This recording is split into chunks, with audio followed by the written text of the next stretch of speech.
తండ్రి నాయన, మీ పిల్లలకు మీ మాటల్లో నుండి వారి జీవితాలు ఎందుకో అనే విషయాలు వివరించాలని ఆశపడుతుండగా మీ పిల్లలు అర్థం చేసుకునే విధంగా మీ మాటలను వివరించి చెప్పడానికి నిలవబడి నన్ను మీ ఆత్మ సహాయం చేత బలపరచమని, అలాగే పరిస్థితులను వాక్య ప్రకటనకు అనుకూలపరచమని, వాతావరణాన్ని నాయన, సౌండ్ సిస్టమ్ని, అన్ని పరిస్థితులను కూడా తండ్రి నాయన వాక్యానికి అనుకూలపరచమని, తోడే నడిపించమని యేసుక్రీస్తు ప్రభువారి పేరట ఈ ప్రార్థన సమర్పించి అడిగి వేడుకుంటున్నాం తండ్రి. ఆమేన్. ప్రియమైన వాళ్ళారా, ఈ కార్యక్రమం ఈరోజు ఈ సభ అనేది ఈరోజు మీ ముందుకు రావడానికి ముఖ్య ఉద్దేశం ఏంటంటే, సహోదరి రూత్ గారి వాళ్ళమ్మగారు నారాయణమ్మ గారు రక్షణ పొందుకుని కాలం చేసి సంవత్సరం అయింది అనే ఉద్దేశంతో దేవుని మాటలు వినిపించాలని, దేవుని మాటల ద్వారా వారు ఆదరణ పొందాలనే ఉద్దేశంతో ఈ కూడిక అనేది మీ ముందుకు రావడం జరిగింది. నారాయణమ్మ గారి జీవితంలో ఆవిడికి దక్కిన ఒక గొప్ప భాగ్యం ఏంటంటే, ఆవిడ రక్షణ పొందుకుని కాలం చేయడం అనేది ఆవిడ జీవితంలో ఆవిడ పొందుకున్న గొప్ప భాగ్యం, ధన్యత. క్రిస్టియానిటీని స్వీకరించడం అంటే, యేసుక్రీస్తు ప్రభువారిని నమ్మడం అంటే, విశ్వసించడం అంటే, దాని గురించి వినడమైనా లేదా ఎవరైనా చెప్పినా కూడా సాటి మనిషి ఎలా ఆలోచిస్తాడంటే చిరాకు పడతాడు. ఏదో వాళ్ళ మతంలోనికి, వాళ్ళ విధానంలోనికి మార్చేయడానికి ఏదో చెప్తున్నారు అని అనుకునే పరిస్థితులు సమాజంలో మనకు కనిపిస్తుంటుంటాయి. చాలా అవహేళనగా చూస్తుంటుంటారు, మనందరూ తెలిసిన విషయం. మరీ ముఖ్యంగా ఏదో తనకు తోచిన పద్ధతిలో తన జీవితాన్ని కొనసాగించేసి వృద్ధాప్యంలోనికి వచ్చేసిన తర్వాత కూడా ఒక మార్గం, యేసుక్రీస్తు ప్రభువారి ద్వారా నిత్య జీవం ఉందనే ఒక నమ్మకం ఉంది చూసారా, దాన్ని విశ్వసించడం అనేది మామూలు విషయం కాదు.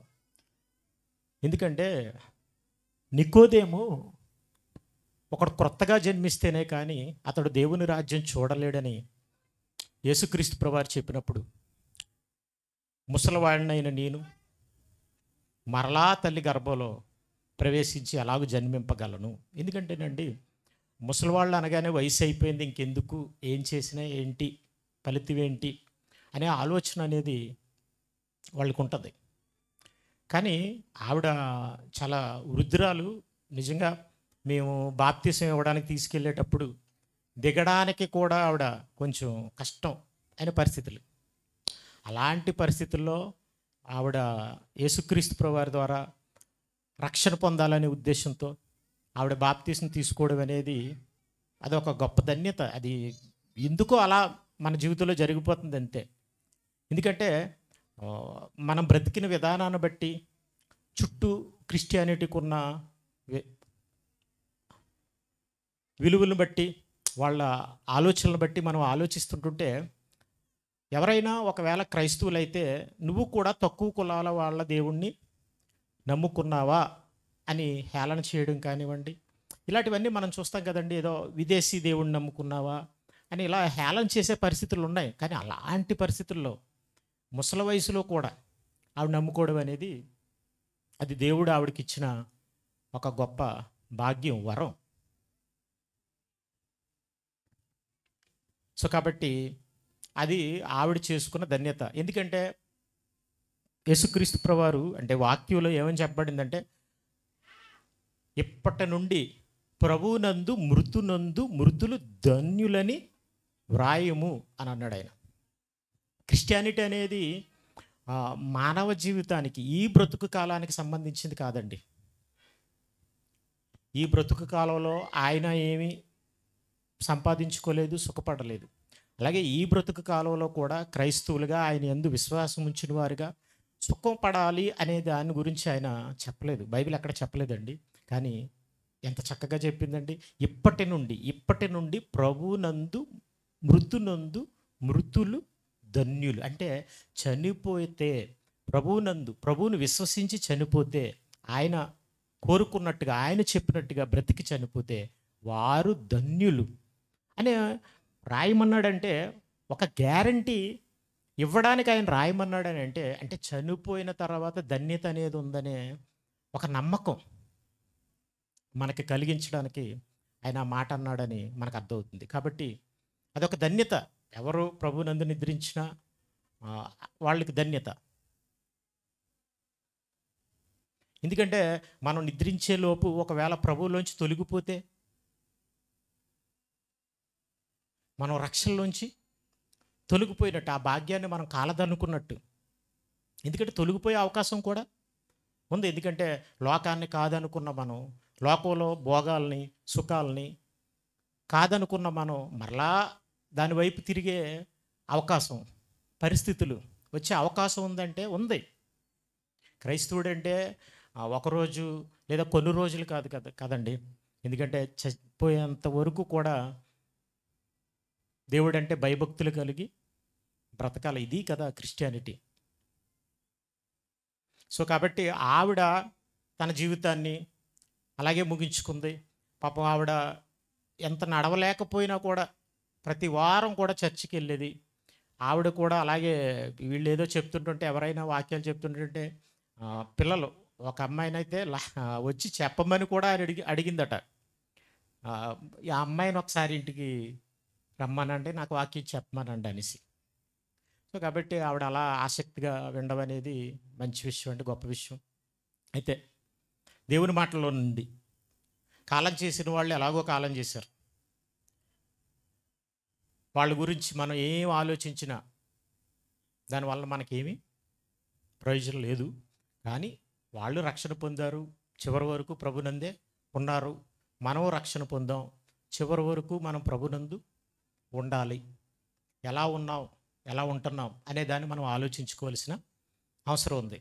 కాబట్టి ఏర్పరచబడిన అంశాన్ని మనం ఆలోచిద్దాం. నీ జీవితం ఎవరికి? మన జీవితం అంటే మనందరికీ తెలిసిన విషయం. మనం జీవించే కాలమే మన జీవితం. అనగా పుట్టుక చావుల మధ్యకాలం మన జీవితం, మన జీవిత కాలం. ఎంతకాలం జీవించారు అని అంటే, వాళ్ళు ఎప్పుడు పుట్టారో అలాగే ఎప్పుడు చనిపోయారో ఆ 2 తేదీల్ని గణించి లెక్కించి మధ్యలో ఉన్న కాలాన్ని వాళ్ళు 70 సంవత్సరాలు జీవించారు, లేదా 75 సంవత్సరాలు జీవించారు, 60 సంవత్సరాలు జీవించారు అని మనం చెప్తాం. కాబట్టి భూమి మీద మనం బ్రతుకున్న కాలమే మన జీవిత కాలం. ఈ కాలం మనం భూమి మీద బ్రతకడానికి దేవుడిచ్చిన కాలం. అయితే ఈ దేవుడిచ్చిన ఈ కాలాన్ని ఎవరికి ఇవ్వాలి? మనం దేనికోసం మనం వినియోగించాలి? దేవుడు ఎందుకు ఈ జీవిత కాలాన్ని దేవుడు మనకిచ్చాడు? మన జీవితకాలం, మన జీవితంలో ప్రతి క్షణం చాలా విలువైంది. ఈరోజు చనిపోయే పరిస్థితుల్లో ఉన్న మనిషిని మనం ఎన్ని వందల కోట్ల రూపాయలు ఇచ్చి అయినా సరే నన్ను రేపటి వరకు బ్రతికించమంటే ప్రపంచంలో ఏ డాక్టర్ కూడా బ్రతికించలేడు. ఎందుకంటే కోట్లతో మనకు వచ్చేది కాదు ఈ క్షణాలు అనేవి, మనం బ్రతుకుండే క్షణాలు అనేవి. ఒక్క రోజును కూడా మనం రూపాయలతో కొనలేం. కాబట్టి అప్పుడే మన జీవితం ఎంత విలువైందో మనకు అర్థమవుతుంది. మనం ఈరోజు చనిపోతాం అనుకుని రేపటి వరకు బ్రతుకుండాలని అనుకున్నప్పుడు, ఉంటామో ఉండవో అన్నప్పుడు అనే పరిస్థితి ఆధారంలోనికి వచ్చినప్పుడు, రేపటి వరకు నేను బ్రతుకుండాలి అవసరం ఉంది ఏదో చూడాల్సిన వాళ్ళు చూడాలను,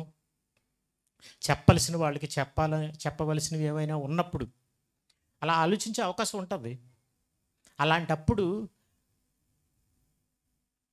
బ్రతుకుతానో లేదో ఆ వ్యక్తికి అర్థమైపోద్ది, రోగంతో ఉన్న వ్యక్తికి. అప్పుడు అర్థమవుతుంది, తెలుస్తుంది మన జీవితం ఎంతో విలువైందో. అలాంటి పరిస్థితి రాకపోతే కనుక ఏ మనిషి కూడా తన జీవితం ఎంతో విలువైందో మనిషికి అర్థం కాదు. మన జీవితం అనేది చాలా విలువైంది, ఎందుకంటే జీవితాన్ని ఇచ్చింది దేవుడు. మన ఆయుష్ అనేది, మన శరీరం అనేది, మన శరీర కాలం అనేది చాలా విలువైంది, ఎందుకంటే అది దేవుడిచ్చింది. ఆ విలువైన జీవితకాలాన్ని మనం దేనికి వినియోగిస్తున్నాం, దేనికి మనం ఇస్తున్నాం, ఎవరికి ఇస్తున్నాం? కొంతమందికి అంటాం, నా జీవితం నీకే అంకితం అని మనం అంటాం. నా జీవితం లేదా ప్రభుత్వ సేవకి అంకితం చేశాను, సమాజ సేవకు అంకితం చేశాను, లేదా రాజకీయ నాయకుడైతే నా జీవితాన్ని ప్రజాసేవలో నేను వినియోగిస్తాను, ప్రజాసేవకు నా జీవితాన్ని అంకితం చేశాను అని మాట్లాడడం మనం చూస్తాం. సహజంగా మనం ఆలోచించినా ఆలోచించకపోయినా ప్రతి మనిషి కూడా తన జీవితాన్ని ఎవరికి ఇస్తున్నాడు అని మనం ఆలోచిస్తే తన కుటుంబానికి ఇస్తున్నాడు, భార్య పిల్లలకి ఇచ్చుకుంటున్నారు, ఇంకా డబ్బు సంపాదించడానికి వినియోగిస్తున్నారు, ఇంకా విందు వినోదాలు ఇలాంటి వాటికి వినియోగిస్తున్నారు. కానీ ఏ మనిషి కూడా తన జీవితాన్ని దేవుడికి మాత్రం వినియోగించడం లేదు. ఎందుకంటే మన జీవితంలో దేవుడికి స్థానం లేదు.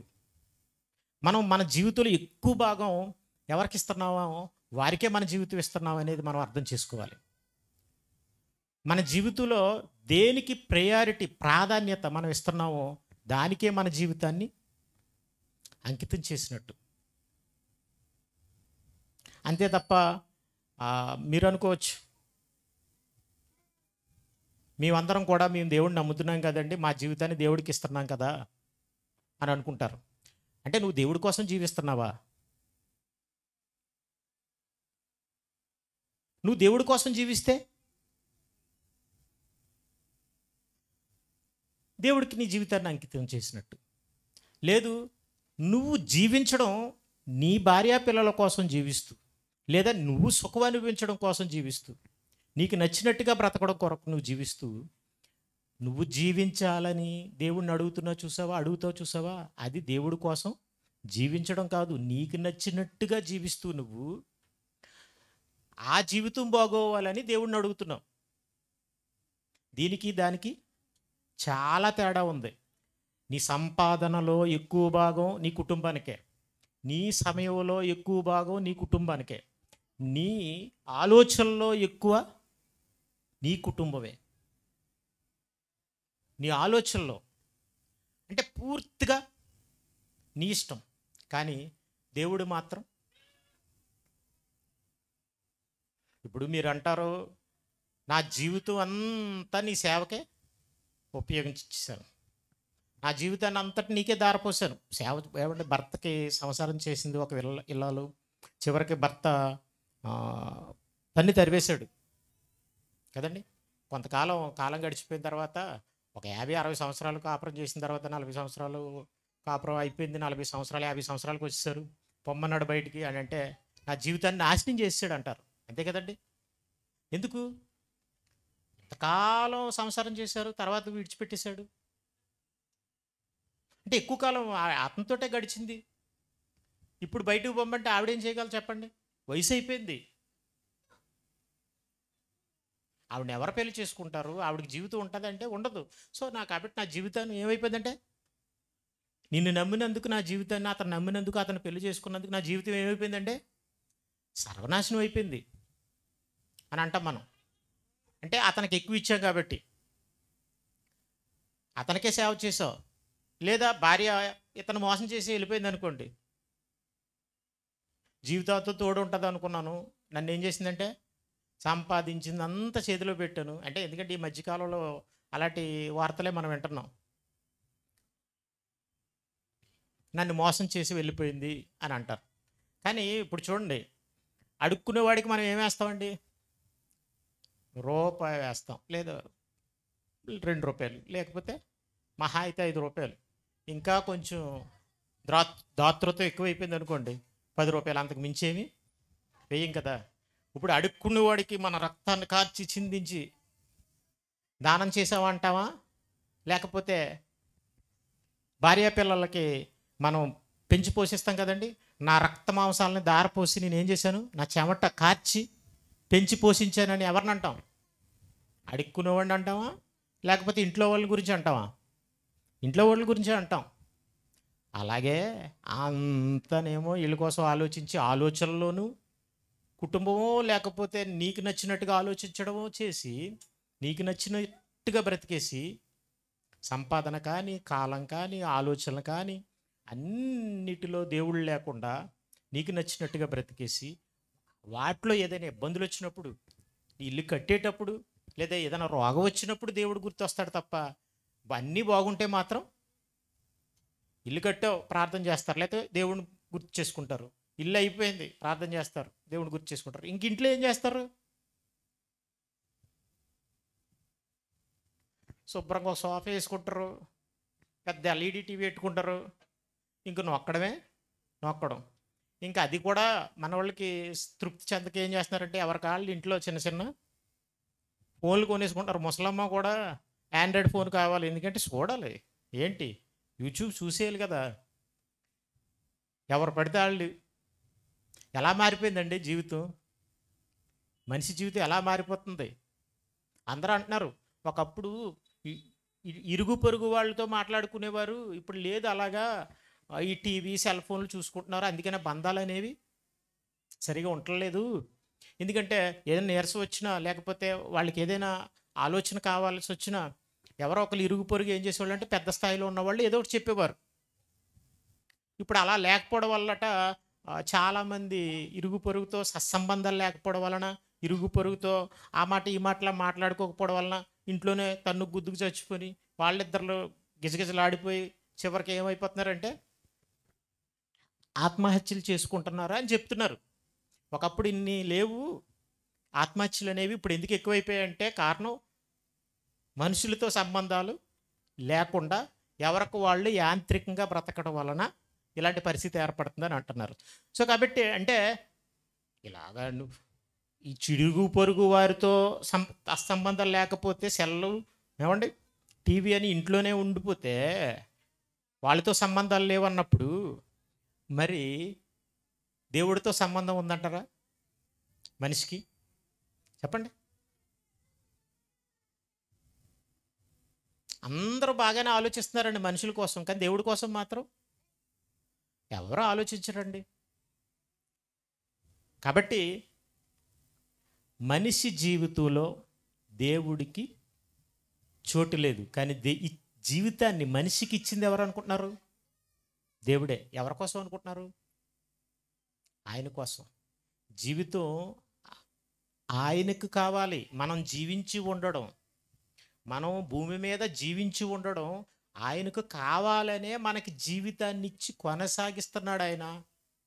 లేకపోతే మన జీవితం ఏపాటిదండి, ఇంతలో కనపడి అంతలో మాయమైపోయేదే. గాల్లో దీపం లాంటిది మన జీవితం. దీపానికైనా ఏంటే ఏముంటుందండి, ఏదో ఉంటుంది కదా, చుట్టూ ఉంటుంది గ్లాసు, దాన్ని ఏమంటాం మనం? చిమ్మిని ఏదో అంటాం కదా, అది ఉంటుంది, అది పెట్టుకోగలం. అలాగా మనకేమి ప్రొటెక్షన్ ఏమి లేదండి. సెల్లకు కూడా చూడండి, స్క్రీన్ గార్డ్ అని, ఫ్లిప్ కవర్ అని, పగలకుండా ఉండడానికి ప్రొటెక్షన్ ఉంది. No protection. మన బాడీకి ఏం ప్రొటెక్షన్ ఇవ్వగలరండి మీరు? సో కాబట్టి మన జీవితం ఎలాంటిది అనుకుంటున్నారు?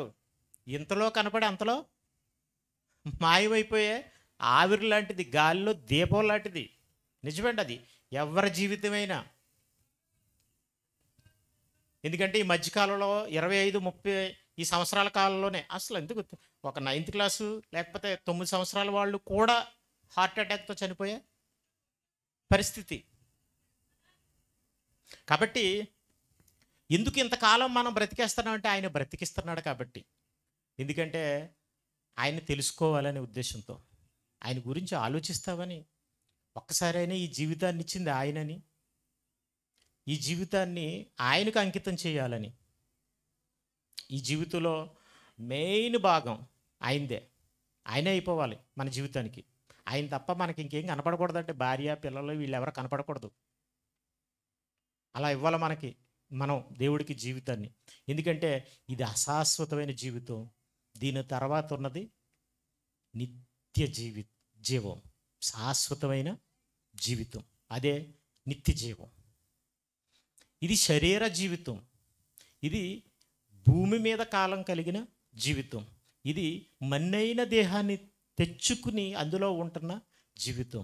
కానీ ఒకరోజు ఈ దేహాన్ని విడిచిపెట్టి ఆత్మగా వెళ్ళిపోయి ఈ దేహం ఎక్కడి నుంచి అయితే వచ్చిందో మట్టి నుంచి, అదే మట్టిలో కలిసిపోయి మట్టిలో మట్టి అయిపోయేది ఈ శరీరం. కానీ ఆత్మగా శాశ్వత కాలం ఉండిపోవాలి. ఎక్కడుంటావు? ఏంటి ఆ జీవితం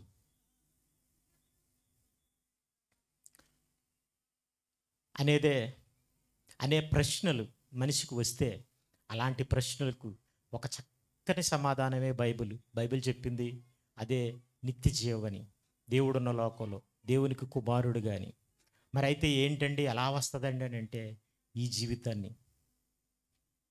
జీవితాన్ని అల్పకాలమైన ఈ జీవితాన్ని, అశాశ్వతమైన ఈ జీవితాన్ని, ఎప్పుడు ఉంటావో ఎప్పుడు రాలిపోతావో ఊడిపోతావో తెలియని ఈ జీవితాన్ని, ఈ శరీరాన్ని ఆయన్ని జ్ఞాపం చేసుకుని, నా ఇష్టం అని అనుకోకుండా ఆయన ఇష్టం చొప్పున బ్రతుకుతాను, నా ఇష్టం వచ్చినట్టుగా బ్రతకూడదు అని అనుకుని బ్రతకాలన్నదే ఆయన ఉద్దేశం. కానీ మనిషి ఆయన ఇష్టానికి స్థానం లేకుండా, చోటు లేకుండా,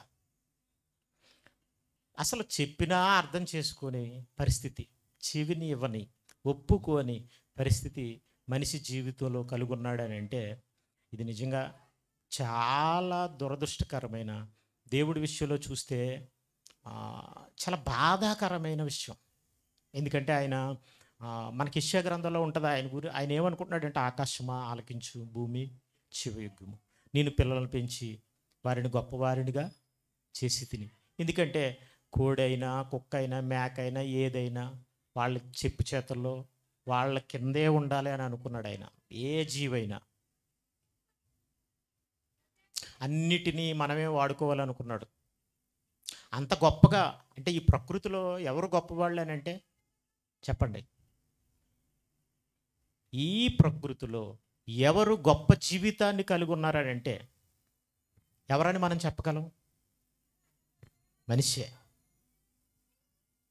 ఏ జీవికి మనకలాంటి ఇల్లు లేదు, మనకలాంటి వస్త్రధరణ లేదు, మనకలాంటి ఫుడ్ లేదు.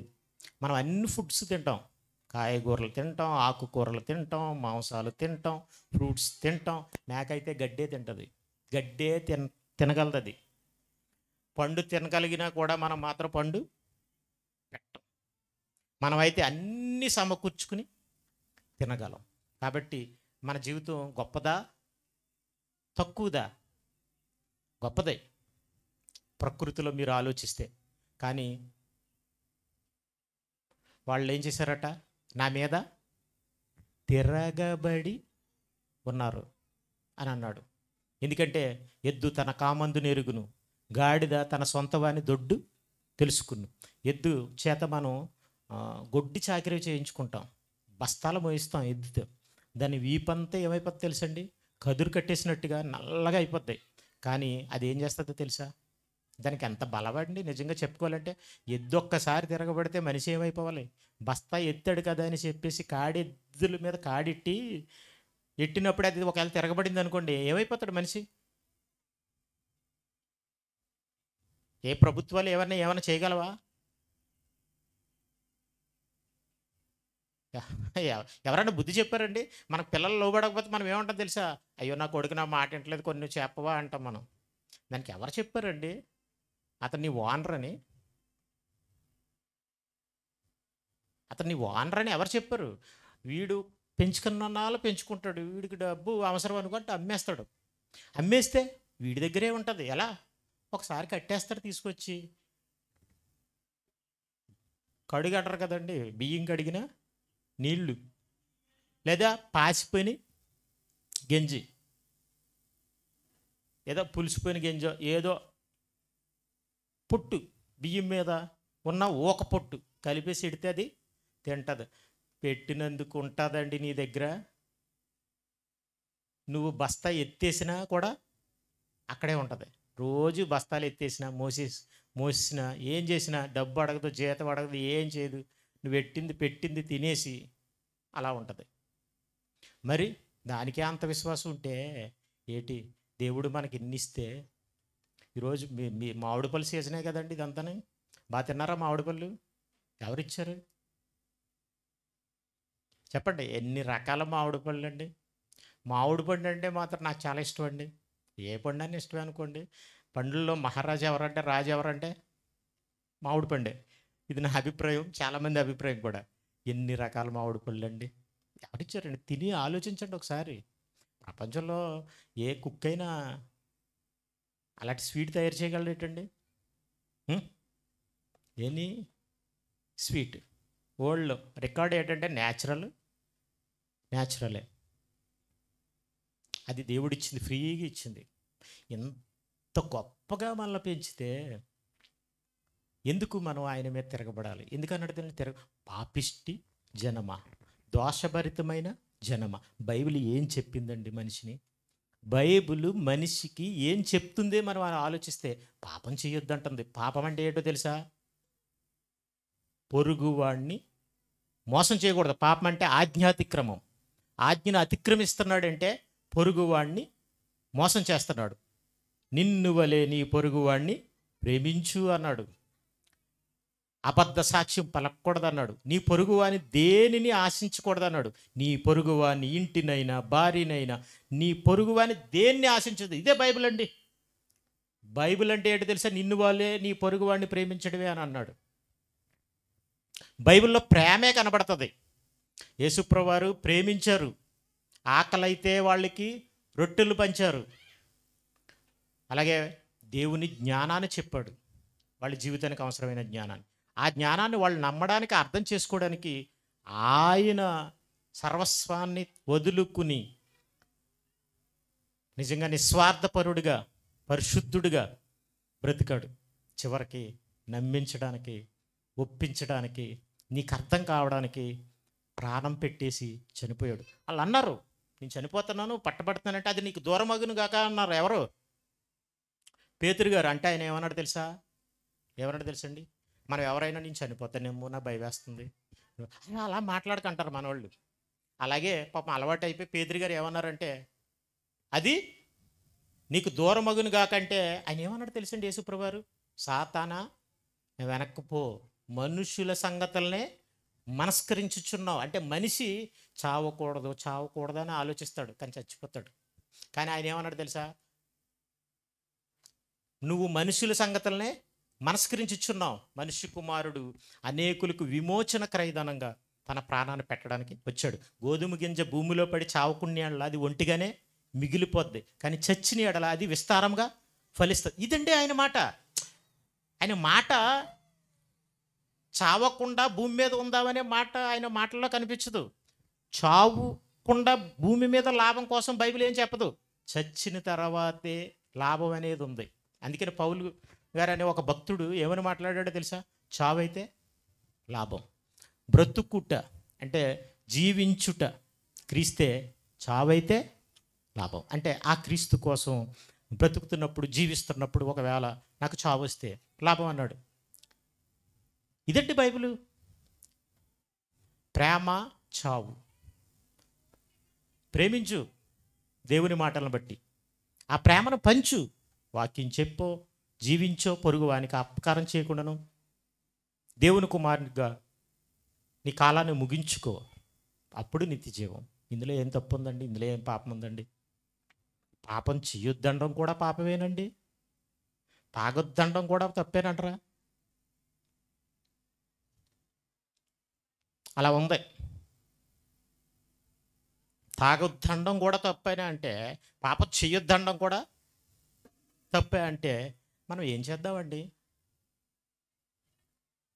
అలాంటిదండి ఈ ప్రపంచం. అలాంటిది మనిషి ఆలోచన విధానం. ఇలా మారిపోవడానికి కారణం ఏంటంటే దేవుడు అర్థం కాకపోవడమే. కాబట్టి ఈ జీవితాన్ని ఇచ్చింది దేవుడు. ఈ జీవితాన్ని దేవునికి ఇచ్చేద్దాం. ఇవ్వకపోతే ఒకరోజు మాత్రం ఈ జీవితాన్ని మనకి ఇచ్చేసాడు దేవుడు. నీ ఇష్టమని ఇచ్చేసాడు. కానీ నువ్వు ఇష్టపడి నాకు ఇస్తే మాత్రం, నువ్వు ఇష్టపడి నా కోసం బ్రతికితే మాత్రం నీకు ఇంకొక జీవితాన్ని ఇస్తాను, నిత్య జీవాన్ని ఇస్తాను అన్నది దేవుని మాట, దేవుని ఆలోచన. కానీ నీకు ఇచ్చాడు కాదా అని నువ్వు నీకు నచ్చినట్టుగా బ్రతికినట్టు బ్రతికొచ్చు. ఆయన్నైనా తిట్టొచ్చు, ఆయన్నైనా ద్వేషించవచ్చు, నీకు నచ్చినట్టుగా బ్రతకొచ్చు, ఎవరినైనా చంపొచ్చు, ఎవరినైనా కొట్టొచ్చు, ఎవరినైనా తిట్టొచ్చు, మోసం చేయొచ్చు, లేకపోతే ఎవరినైనా వంచొచ్చు, నీ ఇష్టం వచ్చినట్టుగా చేయొచ్చు. చేస్తావు, చేసుకో. కానీ నీ టైం అయిపోయిన తర్వాత మాత్రం దేవుడు మాత్రం నిన్ను విడిచిపెట్టడు. అలాంటి ఒక ఆయన మనకు కనిపిస్తాడు. ఎక్కడంటే లోకసువార్త 16వ అధ్యాయం. ఇది చూసే ముందు ప్రసంగి గ్రంథం 9వ అధ్యాయం 7వ వచనం. మన జీవితకాలం మాత్రం మన భార్య పిల్లలు వీళ్ళ కొరకు కాదు, దేవుడి కొరకే. మరి అయినా భార్య పిల్లలు ఇవన్నీ ఏంటండి అని అనుకుంటారేమో. దాన్ని మనం ఆలోచిద్దాం. మనం ఏం చేస్తామంటే ముందు భార్య పిల్లలు వీళ్ళు, తర్వాతే దేవుడు అని మన ఆలోచనలో ఉంటుంది. వీళ్ళకి ఏమైనా ఇబ్బంది ఇస్తేనే దేవుడు, అంతే తప్ప దేవుడు తర్వాత భార్య పిల్లలు అనుకోవడానికి చాలా తేడా ఉందండి. దేవుడు భార్య పిల్లలు అనుకుంటే మనం ఏం చేస్తామంటే మనం దేవుడి ప్రకారంగా ఉంటాం. మన భార్య పిల్లలను కూడా మనం ఏం చేస్తాం? దేవుళ్ళో పెంచుతాం. అప్పుడు మన వల్ల దేవుడికి ఆనందమే, వాళ్ళ వల్ల కూడా దేవునికి ఆనందమే. అప్పుడు దేవుడికి ఏంటనుకుంటున్నారు? 1+1 ఆఫరు. నువ్వేం చేస్తున్నావంటే నువ్వు దేవుడి కోసం బ్రతికేసి నీ భార్యను కూడా దేవుని కోసం వాడేసి బ్రతికించేస్తున్నావు. దేవుని బిడ్డగా బ్రతికేలా చేస్తున్నావు. నీ పిల్లలు కూడా దేవుని బిడ్డగా బ్రతికిస్తే నీ వల్ల ఆయనకి ఎన్ని ఆఫర్లు అండి? 1+2 1+3 అంటే అలాంటి చూసి దేవుడు ఎంత పొంగిపోతాడండి? అలా ఉంటుంది. సరే ఆలోచిద్దాం. చూడండి ప్రసంగి గ్రంథం 9వ అధ్యాయం 7వ వచనం. నీవు పోయి సంతోషముగా నీ అన్నము తినుము. అంటే ఇప్పుడు ఆకలేసేస్తుంది, అన్నం తినేద్దాం అని అనుకుంటావు అనుకో, పో తిను అంటున్నాడు. కొంచెం లేట్ అయింది అనుకోండి, మన వాళ్ళు ఏం చేస్తారు? పోయి అన్నం తినాలనుకుంటారు. నేనైతే ఈ పాటికి ఎప్పుడో అవగడేస్తాను. కానీ ఈ రోజు మాత్రం నేను ఏం చెప్పాలనుకున్నా అంతా చెప్పి, మీరు విన్నా వినకపోయినా చెప్పే వెళ్తాను, చెప్పే ముగిస్తాను, లే చెప్పకుండా ముగించను ఎంత లేట్ అయినా సరే.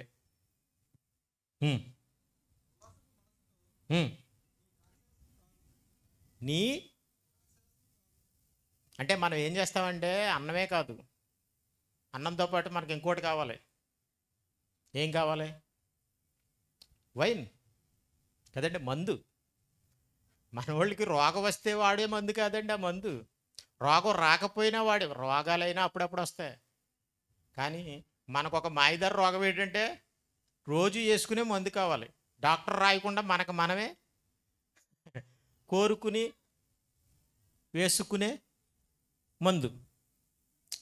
Okay right. ఏమంటున్నాడు చూడండి. నీవు పోయి సంతోషంగా నీ అన్నం తినుము, ఉల్లాసపు మనసుతో నీ ద్రాక్షరసము తాగుము. ఇది వరకే అంటే నువ్వు తాగేటప్పుడే కాదు నాయన, చిట్టుకన్నా నువ్వు తాక్క ముందే దేవుడు ఫిక్స్ అయిపోయాడు. నువ్వు వెళ్ళే ముందు ఆయనకి తెలియదు ఏంటంటే, నువ్వు బ్రాందీ షాప్కి వెళ్ళేటప్పుడు వేసేస్తే ఏం చేయాలి? వేసేయాలి నిన్ను, అంతే కదండి. కానీ దేవుడు నిన్ను వేసేయకుండా ఉంచాడంటే అర్థం ఏంటి? తాగితే తాగనే, వాడికే తెలిసి వస్తుంది దానివల్ల ఏమొస్తుందని. చూడండి ఏమంటున్నాడు చూడండి. అంగీకరించును, ఎల్లప్పుడు తెల్లని వస్త్రములు ధరించుకునుము, నీ తలకు నూనె తక్కువ చేయకుము. అలాగే దేవుడు నీకు దయచేసిన వ్యర్థ వ్యర్థమైన ఆయుష్కాలం అని అన్నాడండి ఇక్కడ.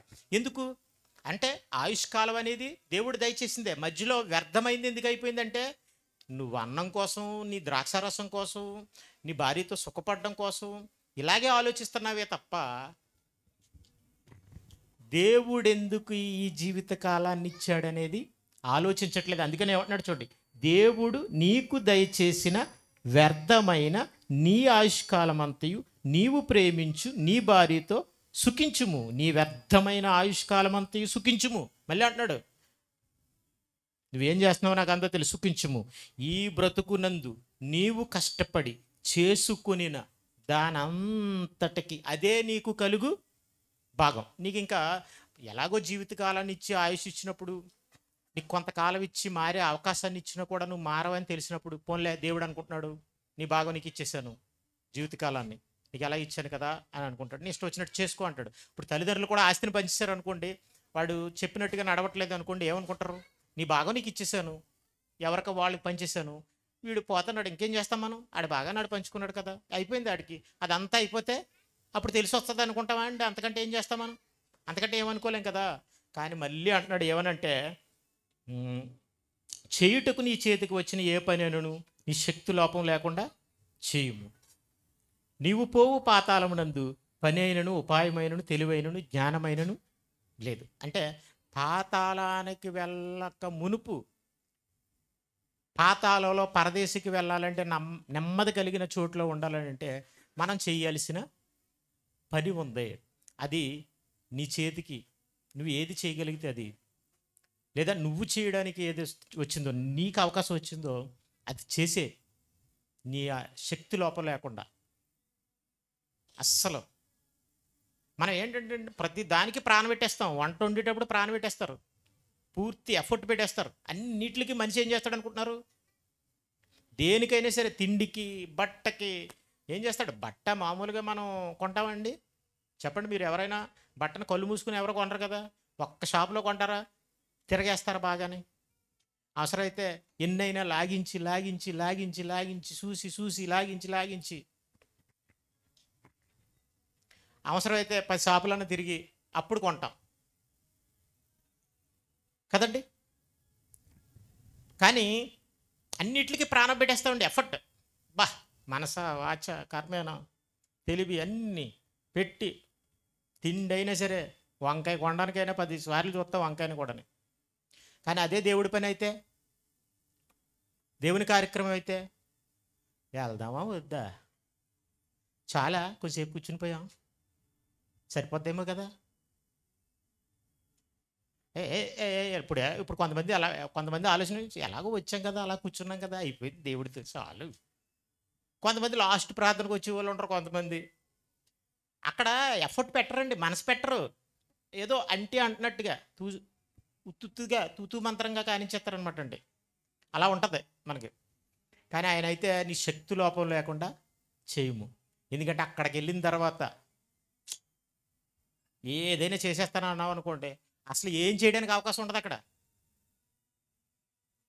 అక్కడ నువ్వేం చేయవసరం లేదు, ఆయన కోసం నువ్వు బ్రతకవసరం లేదు కూడా, హ్యాపీ. ఎందుకంటే నీ తిజవి ఇచ్చేస్తాడు కదండి, నెమ్మది కదండి. ఇంక అక్కడ పని ఉండి ఇంకా మళ్ళీ నెమ్మది అనేదానికి అర్థమేముంది, అక్కడ తెలివి లేదు, ఇంకేమీ లేదు. అంటే పాతాళానికి వెళ్ళిపోయినోడికి ఇంకేముంటుంది, ఏం ఉండదని చెప్పాడు.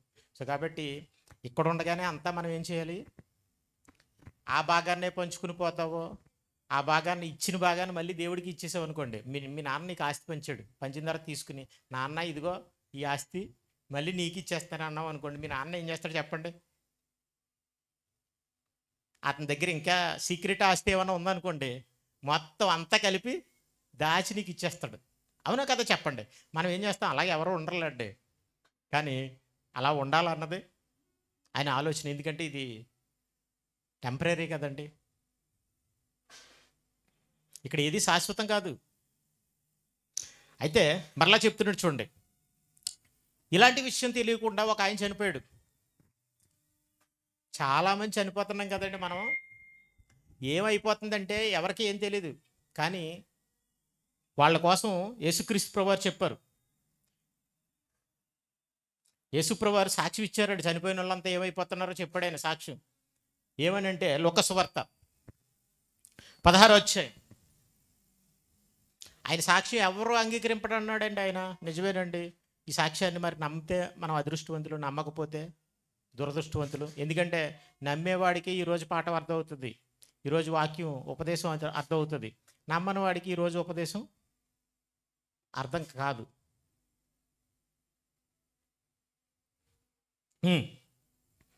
లూకా సువార్త 16 అధ్యాయం 25 వచనం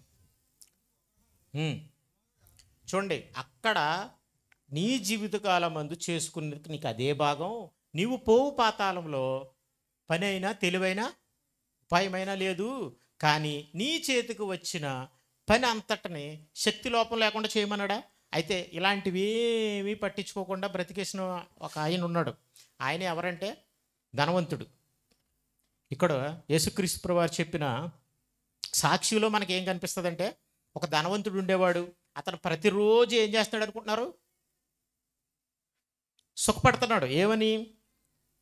ఊదా రంగు బట్టలను, సన్నపు నార వస్త్రములను ధరించుకుని ప్రతి దినము బట్టలే బాగున్నాయంటే ఇంక తిండి ఎంత బాగుంటుందండి. బట్టకే అంత ఎడతన్నాడు అనుకోండి, తిండికి ఎలా తిట్టచ్చు? నచ్చింది తినొచ్చా తినకూడదా? రైట్. ఇదేంటంటే ఇది ఒంటి పైన ఉండేది, తిండి అంటే లోపలికి వెళ్ళేది కదండి. Okay right. అందుకనే బట్టల కోసం చెప్పాడు. ఏమంటున్నాడు చూడండి. లాజరు అను దరిద్రుడు అక్కడ ఉండెను.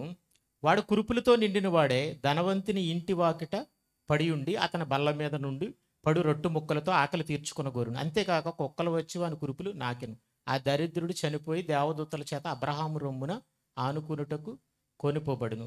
ధనవంతుడు కూడా చనిపోయి పాతి పెట్టబడును. అప్పుడు అతడు పాతాళములో బాధపడుచు కన్నులెత్తి దూరం నుండి అబ్రహామును అతని రొమ్మును ఆనుకుని ఉన్న లాజరును చూచి, ఎవరు భూమి మీద ప్రతిదినము సుఖపడ్డాడట. ఊదా రంగు సన్నపు నార వస్త్రాలు ధరించుకుంటూ భూమి మీద బాగా సుఖపడ్డాడటండి. అంటే తన జీవితాన్ని ఏం చేశాడు? సుఖానికి అంకితం చేసేసాడు. నచ్చిన బట్టని తన జీవితంలో ధరించుకుని ఎంజాయ్ చేశాడు కదండి. అందరికీ చివరి రోజు వచ్చినట్టుగానే అతనికి చివరి రోజు వచ్చింది, చనిపోయాడు. ఒక ఆయన దరిద్రుడిగా బ్రతికాడు. అతని కురుపుల్ని కుక్కలు నాకేవి. ఇంతకీ ధనవంతుని ఇంట, సుఖపడిన ధనవంతుని ఇంట పడి ఉండేవాడు. అతని ఇంట్లో బల్ల మీద నుండి, భోజనపు బల్ల మీద నుండి పడిన రొట్టె ముక్కలు బయట పడేస్తే ఆ ఎంగిలి ఫుడ్ తిని బ్రతికాడు. ఇద్దరు చనిపోయారు. ఒక ఆయన ఏమో ధనవంతుడనే అతను ఎక్కడికి వెళ్ళిపోయాడట? పాతాల్లో బాధపడుతున్నాడట, అగ్నిజ్వాలలో యాతన పడుతున్నాడట. అబ్రహాము దేవదూతల చేత. నిజంగానండి అలాంటి చనిపోయిన వాడిని ఎవరు పాతి పెడతారండి? ఇప్పుడైతే మున్సిపాలిటీ వాళ్ళు ఉన్నారు, లాక్కెళ్ళిపోతారు. అలాంటి వాళ్ళకి పాతి పెట్టడానికి కూడా ఎవరు ముందుకి రారు, ఎవరు ఉండరండి. కానీ శరీరాన్ని ఎవరు పాతి పెట్టారో తెలియదు, కానీ ఆత్మను మాత్రం దేవదూతలు తీసుకెళ్ళాయట. రా రా రా అని. మరి ఈయన ఏం చేశారో మనకు తెలీదు. చూడండి ఎంత బైబిల్ ఎంత చక్కగా చెప్తుందో. మనం అనుకుంటాం చచ్చిపోతే పెట్లు ఎడతారా, 10 మంది వస్తారా, తీసుకెళ్తారా, లేదా ఈ గందరగోళం మందంతా. నువ్వు ఎలా చచ్చిపోయినా పర్వాలేదు, చచ్చిపోతే శరీరం ఏమైపోద్ది అనుకుంటున్నారు? పెట్టులో పెట్టినా ఎక్కడ పెట్టినా అది మన్ని అయింది, వెనకటి వల్లనే మన్ని అయిపోద్ది. మరి ఆత్మ ఎలా వెళ్ళాలి? ఆత్మను దేవదూతలు తీసుకెళ్ళాలనుకోండి, నువ్వు ఎలా ఉండాలి, ఎలా బ్రతకాలి? మళ్ళీ ఇప్పుడు చూడండి, ముఖ్యమంత్రి గారు వస్తున్నారు అనుకోండి, ఏం చేస్తారు? అంతకుముందే పోలీసు వాళ్ళు వచ్చేస్తారు, ఎక్కడికక్కడే ఎయిర్పోర్ట్లో రిసీవ్ చేసుకుంటారు. ఏ ఎయిర్పోర్ట్ మారితే, ఏ ఫ్లైట్ మారితే ఫ్లైట్ దిగడా అక్కడ కారులో రిసీవ్ చేసుకుంటారు, తీసుకెళ్తారు. ఎందుకు? అధికారం వాళ్ళకు ఉంది కాబట్టి. అలాగే మరి నువ్వేమి చేసేసావని నిన్ను దేవదూతలు తీసుకెళ్తారు? ఎలా మంచిగా బ్రతికేసావా కదండి. ఇది ఆధారపడి ఉంటుందా ఉండదా? ఉంటుంది. అదే చెప్తున్నాడు. ఏముందంటే చూడండి ఏమంటున్నాడు, నేను ఈ అగ్నిజ్వాలలో యాతన పడుచున్నానని కేకలు వేసి చెప్పాను. తండ్రివైన అబ్రహామా, నా యందు కనికరపడి తన వేలుకొనను నీళ్ళలో ముంచి నా నాలుకను చల్లార్చుటకు లాజరును పంపుము, నేను ఈ అగ్ని జ్వాలలో యాతన పడుచున్నానని కేకలు వేసి చెప్పాను. అందుకు అబ్రహాము, కుమారుడా, నీవు నీ జీవిత కాలమందు నీకిష్టమైనట్టు సుఖము అనుభవించితివి, అలాగునే లాజరు కష్టం అనుభవించినట్టు జ్ఞాపకం చేసుకుని. ఇప్పుడైతే వాడిక్కడ నెమ్మది పొంచుచున్నాడు. మనం అనుకుంటారు ధనవంతుడు దేవుణ్ణి నమ్మలేదు, లాజరు దేవుణ్ణి నమ్మాడు అంటారు. దేవుణ్ణి నమ్మి సుఖపడమని బైబిల్ చెప్తుందా? అసలు బైబిల్ అర్థం కాలేదండి మన వాళ్ళకి. నువ్వు దేవుణ్ణి నమ్మినా కూడా సుఖం కోరుకోకూడదు, సుఖపడాలనే ఆలోచన నీకు ఉండకూడదు. అన్న వస్త్రములు కలిగి వాటితో కలిగిన వాటితో తృప్తి పొందుదుము. తృప్తి అంతే, సుఖం కాదు. మరి మోషే గారు ఎందుకు అల్పకాలం పాపభోగం అనిపించుట కంటే అని అనుకున్నాడు? ఎందుకు పౌలు గారు భూ సంబంధమైన వాటి ఎందే మనసు నుంచుచున్నారు, వారిని గురించి అనేక పర్యాయములు ఏడ్చుచు చెప్పుచు ఇప్పుడు నువ్వు చెప్పుచున్నాను అని చెబుతూ క్రైస్తవుల కోసం నాశనమే వారంతమని ఎందుకు అన్నాడు? ప్రపంచంలో దేవుణ్ణి నమ్మినా నమ్మకపోయినా భూమి మీద సుఖపడాలని అనుకుంటే, నీ జీవితాన్ని సుఖం కోసం ఖర్చు చేస్తే నీకు మిగిలేది ఏంటో తెలుసా? నువ్వు అనుభవించేది ఏంటో తెలుసా? అగ్ని జ్వాలల్లో యాతన. అదే అన్నాడు. ఏమన్నాడు చూడండి. అందుకు అబ్రహాము, కుమారుడా, నీవు నీ జీవిత కాలమందు నీకిష్టమైనట్టు సుఖము అనుభవించితివి. నీ జీవిత కాలమందు నీకిష్టమైనట్టు సుఖము అనుభవించితివి. కాబట్టి దేవుడి కోసం బ్రతకడంలో సుఖం ఉందంటారా? దేవుడి కోసం బ్రతకడంలో సుఖాల త్యాగం ఉంటుంది, తెలుసండి. ఇప్పుడు మీరు ఇక్కడ ఉన్నారు, కాసేపు దేవుడి కోసం బ్రతుకుతున్నారు అని అనుకుందాం, గంటసేపు. మీరు ఏం సుఖాన్ని త్యాగం చేశారు? ఇంట్లో ఏసీని అనుభవించకుండా త్యాగం చేశారు, అంతేనా? ఇంకా సెల్ల చూడకుండా ఆ సుఖాన్ని, అంటే కళ్ళుతో కూడా మనం ఏం చేస్తాం? చూసి రంగురంగుల దృశ్యాలను చూసి మనం ఏం చేస్తాం? ఆనందం సుఖపడుతుంటాం కదండి. విని కూడా అలాంటి పాటలు విని కూడా మనం ఏం చేస్తుంటారు? సుఖపడతారు అనుకుంటారు కదా, సుఖం అనుకుంటాం కదా, అంటే ఏవో పాటలు. సో అది మనకిష్టం అనుకుని మనం సుఖపడతాం. మరి దేవునికి ఇష్టమైనట్టుగా బ్రతకడం అనేది, దేవునికి ఇష్టమైనట్టుగా బ్రతకడం అనేది కష్టపడి, దేనికి కష్టం అనుకుంటున్నారు? శరీరానికి కష్టం, ఆత్మకి ఇష్టం. దేవుణ్ణి నమ్మిన వ్యక్తికి ఆత్మకు ఇష్టం. ఏ మనిషికైనా దేవుడు చెప్పినట్టుగా బ్రతకడం అనేది శరీరానికి ఏంటనుకుంటున్నారు? కష్టం. అంటే మన అందరికీ తెలిసిన విషయం కదండి. మీరు బైబిల్ చదవడం అనేది మనకిష్టమే, లోపల ఉన్న ఆత్మను బట్టి, దేవుని ప్రేమను బట్టి. కానీ శరీరానికి ఏమనిపిస్తుంది చెప్పండి? శరీర ప్రకారంగా మనకి వెంటనే ఏమనిపిస్తుంది? టీవీ చూడాలనో, పక్కన వాళ్ళతో మాట్లాడాలనో, అక్కడికి వెళ్ళాలనో, ఇక్కడికి వెళ్ళాలనో అనిపిస్తుందా? అనిపించదా చెప్పండి? ఎక్కువసేపు బైబిల్ చదువుతాం, ఎక్కువసేపు ఏదో ఒక శరీర సంబంధమైన కార్యకలాపాలకు ఇచ్చే అవకాశం ఉందా? ఉందండి. మీరు అలా అనుకుంటారేమో, మీరు మీమాంసలో పడతారేమో. పౌలు గారు అన్నారు, మేలైనది చేయవలనని కోరిక కలుగుచున్నది, వేరొక నియమం నా అవయవంలో ఉంది, నా మనసునందున్న ధర్మశాస్త్రంతో అది పోరాడుతుంది అని అన్నాడు. సో కాబట్టి ఎంతో కష్టపడితేనే కానీ ఇలాంటి వాక్యాన్ని చదవలేము, వినలేము, దాని ప్రకారంగా మన ఆలోచనలు ఉంచుకోలేము, దాని ప్రకారంగా మనం బ్రతకలేము. నిజమండి, ఇందులో కష్టం ఉందండి. దేవుని సంకల్పం ప్రకారంగా మనం జీవించడంలో కష్టం ఉంది. సో ఏమంటాడు తెలుసండి? ఇప్పుడైతే వాడిక్కడ నెమ్మది. అందుకు అబ్రహాము, కుమారుడా, నీవు నీ జీవిత కాలం ముందు నీకు ఇష్టమైనట్టుగా సుఖం అనిపించింది. అంటే అర్థం ఏంటంటే, అతని జీవిత కాలంలో అతను ఏం చేశాడో ముందే చెప్పాడు ఆయన యేసుక్రీస్తు ప్రభువారు. ఏంటంటే ప్రతిరోజు ఊదా రంగు సన్నపు నార వస్త్రాలు, అలాగే ప్రతి దినము బహుగా సుఖపడుచుండేవాడు. అంటే జీవితకాలాన్ని సుఖానికి ఇచ్చాడు. ఏమయ్యాడు అక్కడ? నరకానికి పోయాడు. కానీ దేవునికి ఇచ్చాడా అంటే దేవునికి ఇవ్వలేదు. కాబట్టి అతను ఏమైపోయాడంటే నరకానికి పోయాడు. ఆ లాజరు గారు ఎవరికి ఇచ్చారు? దేవునికి ఇచ్చాడు. కాబట్టి ఎందుకంటేనండి, ఒక చోటే ఉండదు వాక్యంలో, యెహోవాకు కొంత ఇచ్చట కొంత అచ్చట ఉంటుంది. పరదేశికి వెళ్ళాలంటే దేవుని చిత్త ప్రకారంగా బ్రతికిన వాళ్ళకే పరదేశు. హనోకు ఏమయ్యాడండి? 300 ఏండ్లు దేవునితో నడుచుచు కుమారులు కుమార్తెలకు అన్నాడు. దేవునితో నడకుండా ఏమి కనలేదు కదా. అంటే అప్పటి నుంచి నడక ఉందండి దేవుడితో. అంటే అప్పటి నుంచి నడిచేస్తున్నారండి. ఆదాం మొదలుకుని ఏడేవాడైన హనోకు కూడా దేవునితో నడిచాడండి, నడిచాడు. మరి లాజర్ నడలేదా? లాజర్ నడకుండా అబ్రహాము, ఈ ధనవంతుడు, ఈ మోషే కాలంలో ఉన్న లాజర్ నడలేదా? చెప్పండి. సో కాబట్టి నీ జీవితంలో నువ్వు సుఖానికే ప్రాధాన్యత ఇస్తే నీ జీవితకాలాన్ని ఎవరికి ఇచ్చినట్టు? నీకు ఇష్టమైనట్టు అనుభవించినట్టు నీకే వాడుకున్నావు. కానీ అదే జీవితకాలాన్ని దేవుని సంకల్పానికి, దేవుని యందు భయభక్తులు కలిగి నీ జీవితాన్ని కొనసాగించుకుంటే అది ఎవరికి ఇచ్చినట్టు తెలుసండి? దేవుడికి ఇచ్చినట్టు. ఎంత ఆలోచిస్తున్నారు ఇప్పుడు? దేవునికి ఇవ్వడం ఇవ్వకపోవడం అనేది ఎలా ఉంటుందంటే, ఇప్పుడు ఇక్కడ ఆ అన్న మాట అన్నది ఎవరు అనుకుంటున్నారు? అబ్రహాం గారు కదండి. ఇంతకీ ఆయన జీవితకాలాన్ని ఎవరికి ఇచ్చాడు? మీరు ఎప్పుడైనా ఆలోచించారా? లోకసువార్త చదువుతున్నప్పుడు అబ్రహాము గారు ఆయన జీవితకాలాన్ని ఎవరికి ఇచ్చాడు? ఆయన ఎందుకు అక్కడ కూర్చున్నాడు?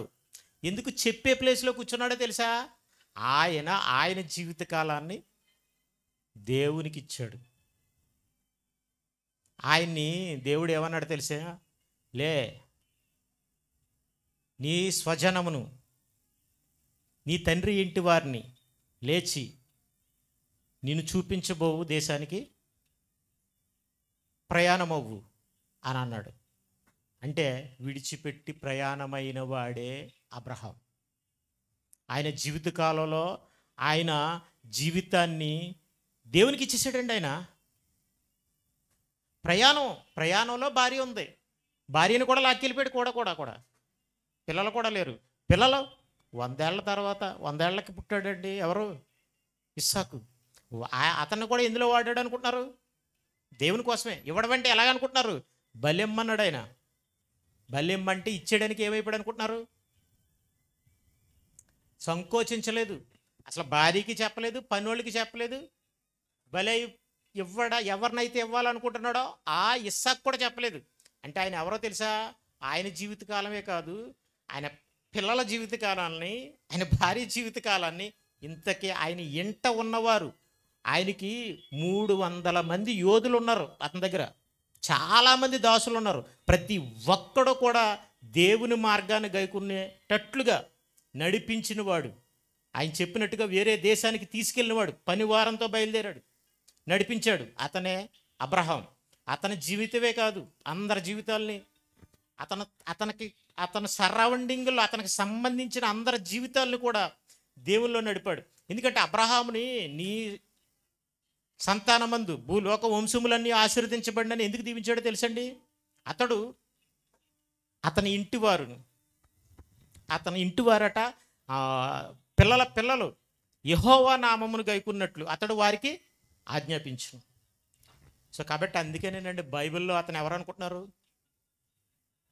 మనందరికీ తండ్రి, విశ్వాసులకి. మన జీవితాల్ని దేవుడి కోసం ఎలా ఉపయోగించాలో ఉపయోగించి చూపించిన వాడే అబ్రహాం. దానికి కారణం ఏంటో తెలుసండి? అతనికి కానాను దేశాన్ని వాగ్దానం చేశాడు, కానీ అందులో పాదం పట్టినంత భూమి కూడా ఇవ్వలేదట, అందులో ఇల్లు కూడా కట్టలేదట, గుడారాల్లో నివసించాడట. కానీ అలాంటి అబ్రహాము తన కుమారుడికి పెళ్లి చేయడానికి, పెళ్లి కూతుర్ని తన స్వజనుల్లోంచి తేవడానికి మరి ఒప్పుకోరు కదండి. అంత దూరం దేశాలు దాటించి రావాలంటే ఎలా కుదురుతుందండి? ఒప్పుకోకపోతే మీ కొడుకుని ఏమైనా తీసుకెళ్ళమంటారంటే ఏమన్నాడు తెలుసా? వాళ్ళు ఒప్పుకోకపోతే నా కొడుకును మాత్రం ఎట్టి పరిస్థితుల్లో తీసుకెళ్ళకూడదు సుమీ. అంటే చాలా జాగ్రత్త. నా కొడుకు పెళ్ళి అవ్వకపోయినా పర్లేదు, కానీ నా కొడుకును మాత్రం వెనక్కే తీసుకెళ్ళకూడదు. ఎందుకంటే దేవుడు చూపించబోవు దేశానికి బయలుదేరమన్నాడు కాబట్టి. అంత అలా నమ్మేవాడండి ఎవరో? అబ్రహాం. అతని గురించి మనకి హెబ్రీయులకు రాసిన పత్రికలో లేదా? వాళ్ళు ఏం చేశారట, మరీ శ్రేష్టమైన దేశాన్ని కోరుచున్నామని విసదపరుచుచున్నారు కారా, తాము భూమి మీద పరదేశంలో యాత్రులని ఒప్పుకున్నారని అనలేదా? సో కాబట్టి అబ్రహాము గారు తన జీవితాన్ని ఇచ్చేసాడు. ఇవ్వడమే కాదు, తన కూడా ఉన్న వాళ్ళ జీవితాలను కూడా ఏం చేశాడు అనుకుంటున్నారు, దేవునిలో నడిపించేశాడు. ఇది ఎలా మీరు అర్థం చేసుకోవాలంటే, మీకు ఇది అర్థం కావడానికి ఒక విషయం, ఒక ఎగ్జాంపుల్ చెప్తాను. ఏంటంటే ఇప్పుడు మీరు ఎప్పుడైనా ట్రైన్లో వెళ్తున్నారు అనుకోండి. ట్రైన్లో వెళ్తున్నప్పుడు దూర ప్రయాణం, ట్రైన్లో వెళ్తున్నారు అంటే ఒక 70 సంవత్సరాల ప్రయాణం అనుకోండి, 60 సంవత్సరాల ప్రయాణం అనుకోండి, ట్రైన్లో అనుకుందాం. మీరు 60-70 సంవత్సరాల జీవితకాల ప్రయాణం ట్రైన్ ఎక్కినప్పుడు మీకు ఎవరు లేరు. చిన్నపిల్లోడిగా ఎక్కారు ట్రైను. చిన్నపిల్లోడు ఎక్కిన తర్వాత ఒకళ్ళ అమ్మ ఒకళ్ళ నాన్న అయ్యారు. వాళ్ళు అప్పుడప్పుడు నీకు పాలు పట్టించారు, అన్నీ పెట్టారు, బాగానే ఉందంతా అయిపోయింది. అలా పెంచుతున్నారు నిన్ను. పెంచిన తర్వాత ఈ ట్రైన్లో ఒక కాలానికి నీకు వయసు వచ్చేసింది, నీకు పెద్దోడే అయిపోయావు. ఎవరినో చూశారు, ఎందుకంటేనండి పెళ్లి చేసేసారు నీకు. మనం ట్రైన్ ఎక్కినప్పుడు మనం ఏం చేస్తామంటే, మన దూర ప్రయాణం అనుకోండి, ఎంతోమంది ఎక్కుతారు, మన పక్కన కూర్చుంటుంటారు. వాళ్ళతో మనం ఏం చేస్తాం, మాట్లాడుతుంటాం. వాళ్ళు స్టేషన్ వచ్చే కానీ ఏమైపోవాలి, దిగిపోవాలి. అలాగే మన అమ్మాన స్టేషన్ వచ్చేసాయి అనుకోండి, వాళ్ళు ఏమైపోతారు, దిగిపోతారు. మనమే తీసుకెళ్ళి పెట్టేస్తాం. ఎవరు స్టేషన్ వచ్చినప్పుడు వాళ్ళని ఏం చేయాలి, దిగిపోతారు. అందులో ఒకరేమో భార్య వచ్చింది నీకు, అంటే భార్య అనే భోగి వచ్చింది, లేదా భార్య అనే ప్యాసింజర్ వచ్చింది, పిల్లలు వచ్చారు. వీళ్ళందరినీ నువ్వేం చేయాలి, ట్రైన్ ప్రయాణం మాత్రం ఏమవ్వాలి, కొనసాగిపోవాలి, దిగిపోవాలి. లేదా నువ్వు సాగుతుంటుంటే నీతో పాటు ప్రయాణం చేయడానికి వాళ్ళు నీతో ఉంటే నువ్వేం చేయాలి, వాళ్ళతో ప్రయాణం చేయాలి. అంతే. వాళ్ళు రాలేదనుకోండి, నువ్వేం చేయాలి, వాళ్ళు మధ్యలో దిగిపోతానన్నారు అనుకోండి, బలవంతంగానే దిగిపోతానన్నారు అనుకో, నువ్వు దిగిపోతావా, దిగిపోకూడదు. అలాంటి జీవితాన్ని దేవుడి కోసం మనం జీవించాలి. ఆఫ్కోర్స్ ఇప్పుడు నేనే ఉన్నాను, నేను నా 24 సంవత్సరాల తర్వాత దేవుడిని నమ్ముకున్నాను. అప్పుడు నా జర్నీ స్టార్ట్ అయింది. ఏ జర్నీ, పరలోకపు జర్నీ అప్పుడే స్టార్ట్ అయింది, అంతకుముందు స్టార్ట్ అవ్వలేదు. స్టార్ట్ అయినప్పుడు నాకు భార్య లేదు. అప్పుడు ఈ ప్రయాణంలో ఒక భార్య కావాలనుకున్నాను. ఇప్పుడు భార్య కావాలంటే ఎవరు పడితే వాళ్ళని తీసుకుంటూ పెట్టండి. మామూలుగా భార్య కావాలంటే ఎవరిని తెచ్చుకుంటాం, ఓ 10 సంబంధాలు చూసి ఒక్కరిదే కుమార్తె అయి ఉండాలి, కట్నం ఎక్కువ ఇచ్చేది అయి ఉండాలి, ఇవన్నీ చూసి మనం ఏం చేస్తాం, పెళ్లి చేసుకుంటే. ఎందుకంటే అటు ఇటు సుఖపడాలి, భార్యతో పాటు డబ్బు కూడా కావాలి, ఇవన్నీ రకరకాలుగా అనుకుంటే. ఇప్పుడు మన వాళ్ళు అయితే బండి ఎడతావా, లేకపోతే కారు ఎడతావా, యాపిల్ ఫోన్ కొంటావా, ఇలాంటివన్నీ కోరేసే ప్రబుద్ధులు ఉన్నారు కదండి.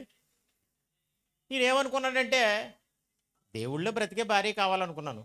దేవుళ్ళో బ్రతికుతాది అని అనుకుంటే అప్పుడు ఫిక్స్ అయిన తర్వాత రా అన్నాను, వచ్చింది. అంతే. నాకు మధ్యలో పిల్లలు పుట్టేశారు. పిల్లలు పుట్టేస్తే ఇల్లు ఏం చేద్దాం, నచ్చినట్టుగా వదిలేద్దాం అనుకున్నారా? అబ్బాయి సమస్య లేదు, ఇల్లుకి ఏం తెలిసినా తెలియకపోయినా దేవుడు తప్ప ఇంకెవరో తెలియకూడదు అనుకున్నాను. మీరు అన్నప్రాసన రోజున సరదాగా ఏం చేస్తారు, మన వాళ్ళు అన్నీ పెడతారా, కత్తి పెన్ను ఇలాంటివి పెడతారా? నేనైతే మా అబ్బాయికి ఏం చేశాను అనుకుంటున్నారు, అన్ని బైబిల్లో పెట్టానండి. No choice. అంటే చిన్న బైబిల్ ఒకటి, పెద్ద బైబిల్ ఒకటి, నా బైబిల్, మా ఆవిడ బైబిల్, ఇలా పెట్టి ఏదైనా అటు బైబిల్లో ముట్టుకోవాలి. ఇంకొక నో చాయిస్ ఇవ్వలేదు నేను. మనకు ఆ అవకాశం దేవుడు ఇచ్చాడండి. బాలుడైనప్పుడే నడవలసిన త్రోవను నేర్పచ్చు మనం. సో కాబట్టి ఇప్పుడు ఏం చేస్తున్నాను, అలాగే వెళ్తున్నాను. ఇప్పుడు మరి మా ఆవిడ నా వెనకాలే వస్తుంది, నా పిల్లలు నా వెనకాలే వస్తున్నారు. మధ్యలో వాళ్ళు దిగిపోయారు అనుకోండి, నేను వదులుతానంటారా? అంటే ఇప్పుడు జీవితాన్ని ఎవరికి ఇచ్చినట్టు చెప్పండి, దేవుడికండి.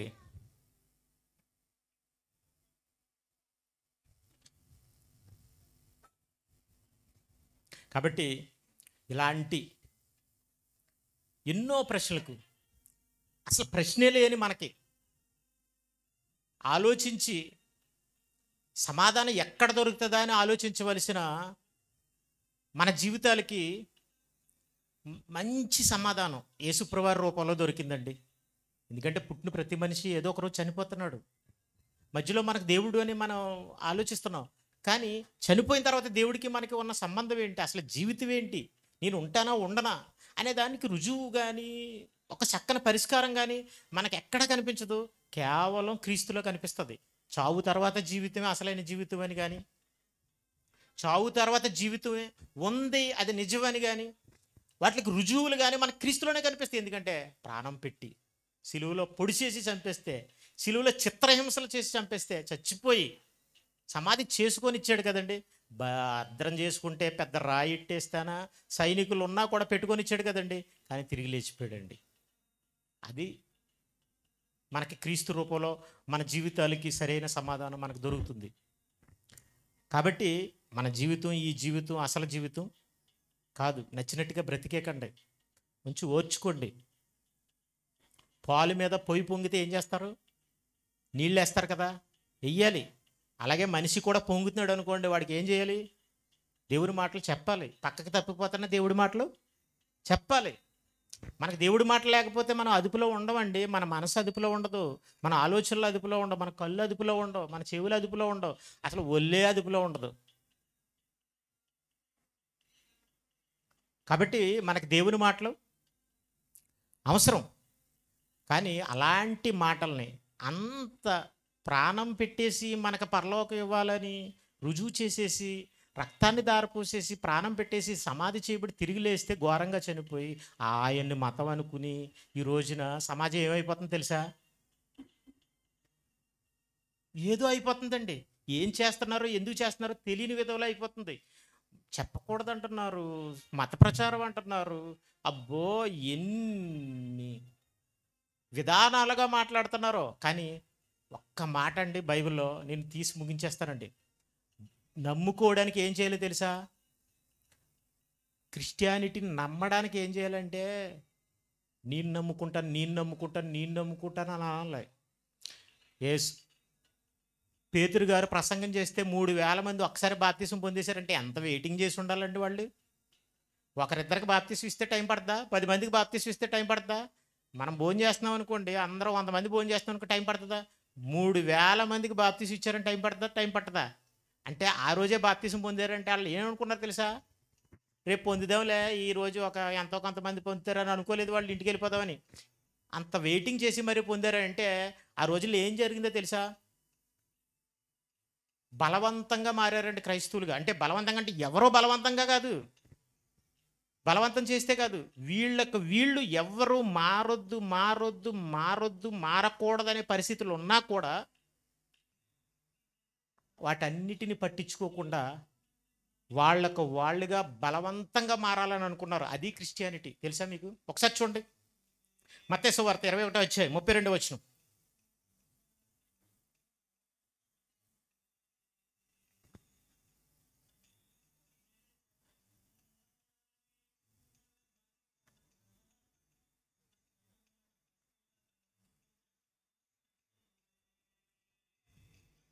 మత్తయి సువార్త 21వ అధ్యాయం 32వ వచనం.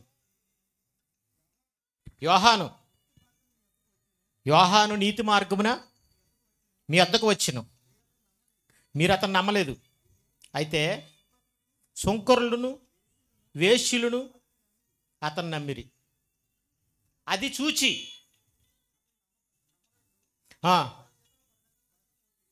చూచి నమ్మినట్లుగా మీరు ఏం చేయలేదంటే, ఒక్కసారి మీరు ఆలోచించండి.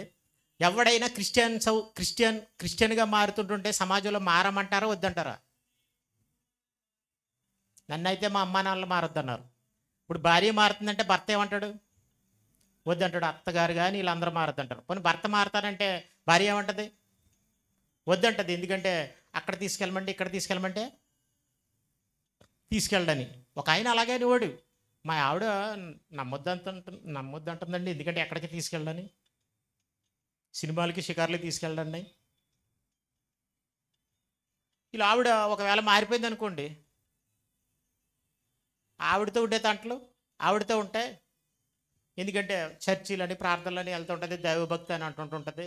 అస్తమాని ఈ భక్తిని నేను చూడలేను అని ఆయన అనుకుంటున్నాడు కదండి. ఇలా ఏదో అనుకుంటారండి, ఏదో ఒక అడ్డంకి. మన క్రైస్తవులుగా మారతానంటే వద్దంటారండి. ఎందుకంటే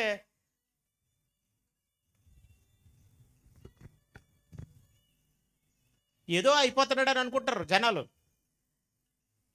కానీ అయినా కూడా మనం మారాం. చాలామంది మారారు. అందులో మొదటి శతాబ్దంలో ఎక్కువ శాతం మారినోళ్ళు ఎవరు అనుకుంటున్నారు? సమాజం చేత పాపులు అనబడిన వారు, వ్యభిచారులు అనబడిన వారు. ఇప్పుడు ఒక వ్యభిచార స్త్రీ మారి వ్యభిచారం మానేసింది అనుకోండి. ఒకవేళ పరిశుద్ధుడు అనుకుంటున్నాడు, నేను నమ్ముతుంది కరెక్ట్ అనుకుంటున్నాడు. ఇప్పుడు అతను ఏం చేయాలి? ఈ వ్యభిచార స్త్రీ మారి దేవుణ్ణి నమ్ముకుని మారి వ్యభిచారం మానేసింది. సో కాబట్టి ఇందులో ఏదో వండర్ ఉంది అని ఏం చేయాలి? మారాలి. యేసుప్రభువారు అదే చెప్తున్నారు. యోహాను నీతి మార్గాన్ని వచ్చాడు, చాలామంది ఏం చేశారు? నమ్మారు. ఎవరో పాపులను వ్యభిచార స్త్రీలను మారారు. మీరు మాత్రం అది చూసి మారలేదు. కానీ నిజంగా చూడండి, ఈ ప్రాంతంలో ఉన్న వాళ్ళు చాలా అదృష్టవంతులండి. ఇక్కడ మేము చాలాసార్లు సభలు పెట్టాం, అలాగే ఇక్కడ చాలాసార్లు సభలు జరుగుతుంటాయి.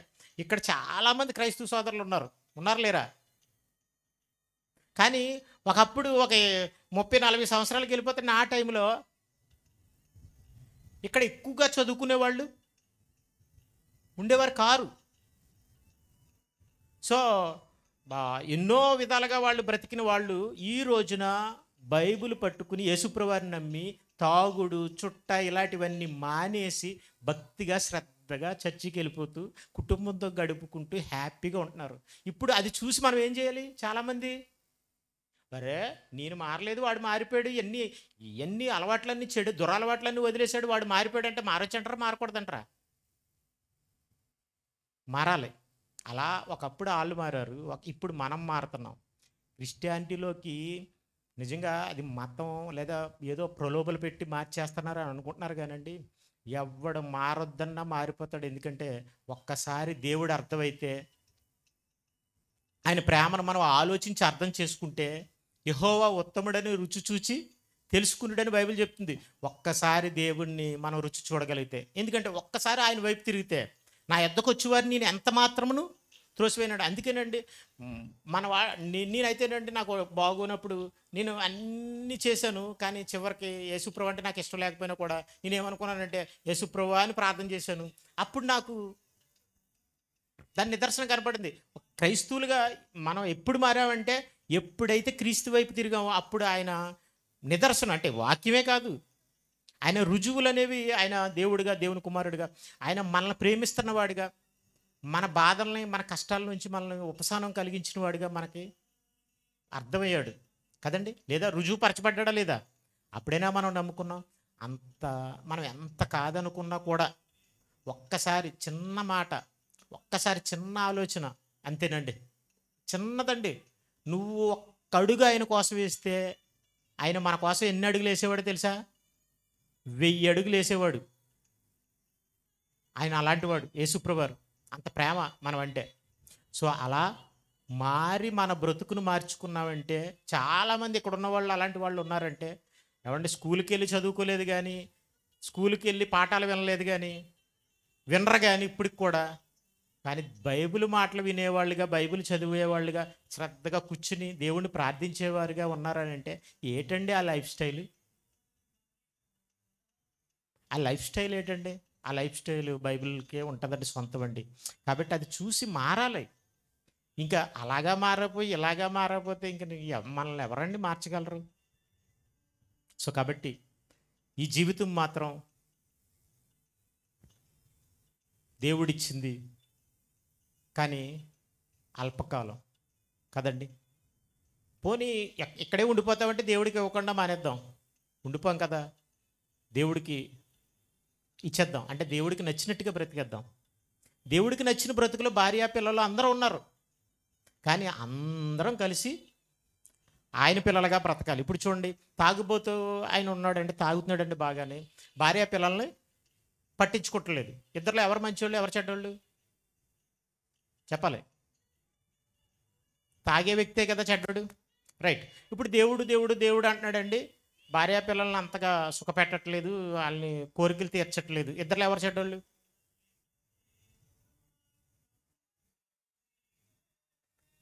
సుఖం అని అనుకుని పాపంలో బ్రతకడం కంటే దేవుడిని ప్రేమిస్తూ జీవించడం అనేది మంచిదే కదా. నువ్వు కొన్నిటిని త్యజిస్తున్నావు, ఏదో త్యజిస్తున్నావు, మొత్తం మీద ఏదో బతికి. కాబట్టి ఈవిడేం చేయాలి? ఆయన వెంబడి వెళ్ళిపోయింది అనుకోండి, ఇద్దరు కలిసి ఉన్నట్టే కదా.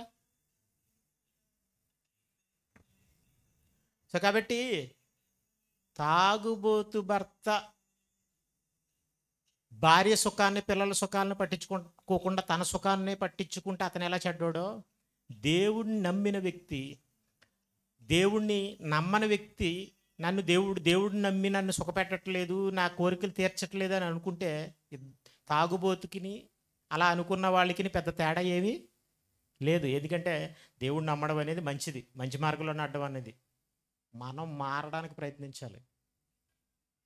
సో కాబట్టి దేవునికి మన జీవితాన్ని ఇవ్వడం, దేవుని పిల్లలుగా జీవించడం భూమి మీద అందరినీ కలిగి, అందరితో, భార్య పిల్లలతో, అది గ్రేట్. నువ్వు నా ఇంటి వారును యెహోవాను సేవించు. ఆ మాటలకు అర్థం అదే.